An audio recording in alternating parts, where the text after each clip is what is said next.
जैसे अभी अभी आपके सत्संग कार्यक्रम के दौरान आलस के कारण आंख बंद हो रही थी, तो मैं उठकर चलकर सत्संग सुना। तो उसी दौरान देखा कि बहुत से छोटे जीव पैरों के नीचे आ जाते हैं और मर जाते हैं। तो क्या यह पाप है या कभी यदि हम कठोर पादुका पहने हैं तो बहुत देख के पैर रखें, आराम से पैर रखकर चले। ये शास्त्र का नियम है कि हमारा पैर किसी जीव के ऊपर न पड़े। ये हमें भगवान ने आंखें दी और विवेक दिया है। यदि भूल से कभी ऐसा कुछ हो भी जाता है तो भगवान नाम जप होता है, उस जप के प्रभाव से वो अपराध बनने ही नहीं पाता, क्योंकि हम प्रभु की शरण में हैं, प्रभु का निरंतर सुमिरन कर रहे हैं। कई तरह से पाप बनते ही बनते हैं। जैसे हम सोहनी लगा रहे हैं, झाड़ू लगा रहे हैं, कहीं भी लगाओ तो उसकी रगड़ से, जैसे बड़ा चीटा है तो उसकी टांगे टूट जाएंगी।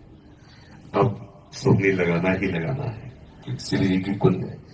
पूछा लगा रहे हैं, कितना हटाओ। हमने स्वयं देखा है श्री की सेवा करते समय, फूल झाड़ू से लगाओ, हटा के फूंक फूंक के, फिर भी जब पूछा धो तो 2-4 चींटी इसमें मरी मिलती है। अब तो गैस चूल्हा, पहले लकड़ी कंडा का चूल्हा, तो कहीं ना कहीं कीड़े मकोड़े ऐसा। तो ये तो व्यवहार में ऐसी त्रुटि, इसीलिए सतत भगवत स्मरण करता रहे तो ये अपराध उसे मलिन नहीं कर पाएंगे। और चेष्टा रखे कि जानकर हमसे कोई अपराध न बने, फिर जैसी श्री हरि की इच्छा। अच्छा, डंक वाले जीव होते हैं महाराज जी, जैसे सांप और बिच्छू या मच्छर, इनको कई बार ऐसी व्यवस्था होती है घर में, वो मशीन होती है जो चल रही है जिससे मच्छर मर जाते हैं। तो वैसे वो ऑल आउट के वो एक बार हमारे यहाँ लगाया तो वो मतलब देखा सुबह 10 मच्छर मूर्छित पड़ा, उखाड़ फेंक दिया करने, इसकी जरूरत नहीं। एक मच्छरदानी लगा ली है अपनी बचत के लिए, तो हम कह सकते हैं, लेकिन उसका अहित हो किसी भी जीव का। जैसे बिच्छू है, हम जब गंगा किनारे किनारे भ्रमण करते थे तो कई वर्षों वहां रहे। वहां सैकड़ों बिच्छू ऐसे घूमते थे जैसे बड़ा चीटा, भूरी बिच्छू, काले बिच्छू, शास्त्रों सर्प, कई बीघे का जंगल जहां सूर्य की किरणें भी न जाए, बड़े बड़े विशाल बरगद के वृक्ष, कदम, बड़ा सुंदर शोभनीय आश्रम था। और पास में कल कल करती हुई भागीरथी बह रही है। एक बार कभी बिच्छू ने डंक नहीं मारा, कभी सांप ने नहीं काटा किसी को। ये आश्रम की ऐसी महिमा। तो यदि हमारे बिच्छू मारनी है 8:10 में, तो 9 मिनट तक आप निर्भय रहिए। 10वें मिनट में जब तिजोरी में बंद हो जाएगी, वो मारेगी।